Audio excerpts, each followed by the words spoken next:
Hey, it's been 3 days now since we had the ice storm, and it is still just extremely slick and hazardous. You see very few cars going on the road.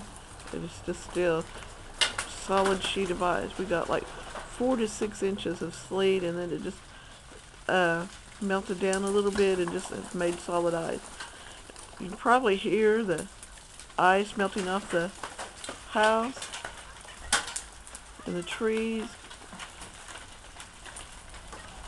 The temperature's been warming up, but it's just so much ice anywhere. It's just hard to to melt it.